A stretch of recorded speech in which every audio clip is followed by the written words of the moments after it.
Imagine you're a traveler and you enjoy going to different places all across the globe. Most importantly, you enjoy taking photographs and recording videos. Would you hate carrying around a heavy camera with different lenses, a tripod, and different accessories to take the perfect shot? Well, you're certainly not the only one who has this problem. Now imagine you're a sportsperson and would like to have your practice sessions recorded so you can easily view them again and again and become better at all your activities. But you simply don't want the hassle of dealing with all the recording equipment and setting everything up, and you don't want it to interfere with your practice session. To tackle this problem, we created DronePet.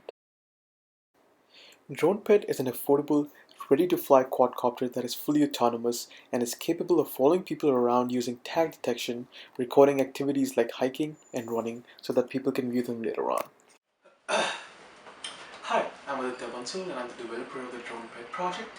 Before I talk about what we did throughout the quarter, let me tell you a little bit about why we decided to work on this problem.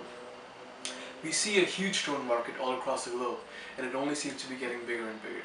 In fact, there are drone racing leagues that are popping up everywhere and they're getting a lot of attention.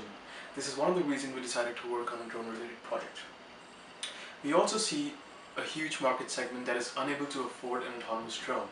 The problem we solved this quarter of an autonomous drone that can follow you around and record videos of your activities has already been solved before, but it costs more than $1,500 to get even the most basic of drones. And these drones will only help you get your feet wet.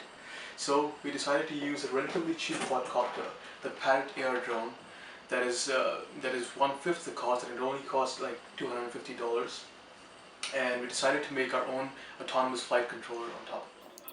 The goal of the project was to use this relatively cheap Parrot AR drone quadcopter and build a custom flight controller on top of it that is capable of following a person around using tag detection.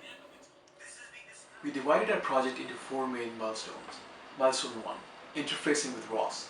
ROS stands for Robotics Operating System and is an intermediate messaging system between your code/terminal and your robot, which in our case was a quadcopter. We created a simple keyboard controller that would start up the quadcopter and get it in the air.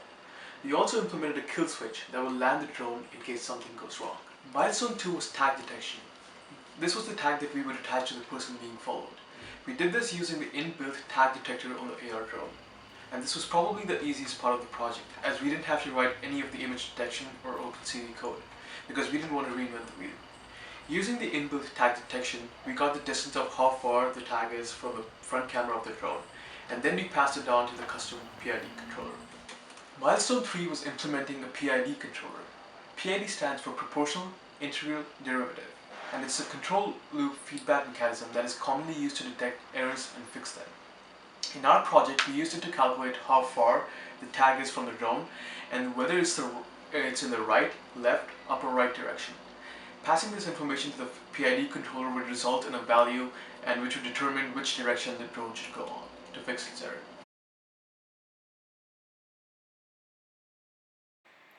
The next part was bringing everything together. As you can see here, we start off by hovering in the air.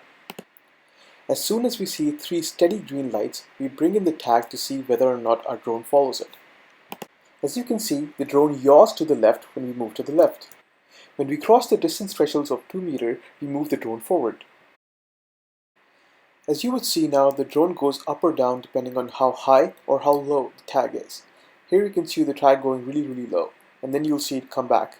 This is very useful in cases like hiking or jogging. Overall, the drone worked very well in an indoor environment, but as soon as we went outside for a jog or a run, it would not work because of the wind that's outside. This is one problem that still needs to be figured out. Overall, we had a lot of fun working on the project, and with the exception of making it work in a windy environment, we are very happy with the way it turned out. That being said, we also know that tag following is not the most ideal way because of just how finicky it is and how it needs ideal conditions. So we'll keep improving it and making it GPS compatible. We hope you enjoyed the video and our project as well, and if you have any questions regarding the project itself, then our contact info should be at the bottom.